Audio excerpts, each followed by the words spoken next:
सबके प्रणाम।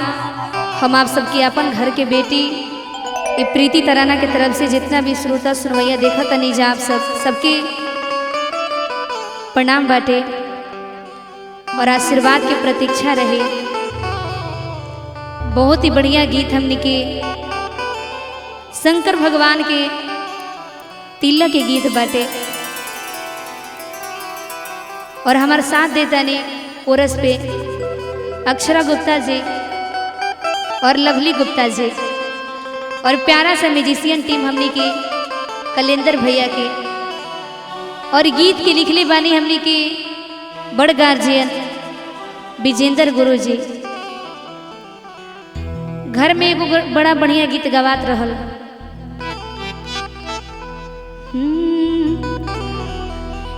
कि गाय के गोबर से किया गना ले पायो राघो कि नंदन हरे कि गजमोती चौका पो रायो सुना हो रघो नंदन हरे। लेकिन आजकल के युग में ये नया तिलक के गीत कैसे बा कि भोला बौरा हवा के आइले तिलकवा सोर हो गई। ये नया युग में गवाता अक्षरा दे आज भोला बौरा हवा के आइले तिलकवा सोर हो गई।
और कैसे थे आइले तिलक हरू तिलक चढ़ाइले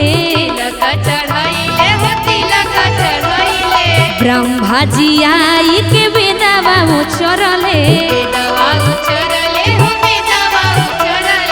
आइले तिलक हरू तिलक चढ़ाइले ब्रह्मा जी आई के बेदवा उचरले। आई तने ना सब कर मनवा विभोर हो गईल हो सोर हो गई। सब कर मनवा विभोर हो गईल हो सोर हो गई। सब कर मनवा विभोर हो गईल हो सोर हो गई। होई गौआ नगरिया अंजोर हो गई। होई गौआ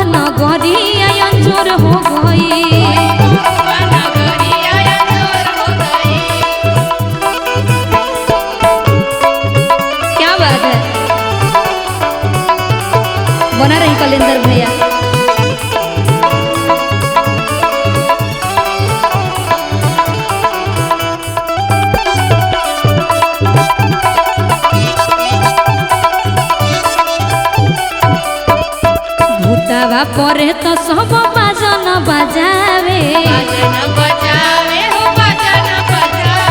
देवता अंबर से फूल बरसावे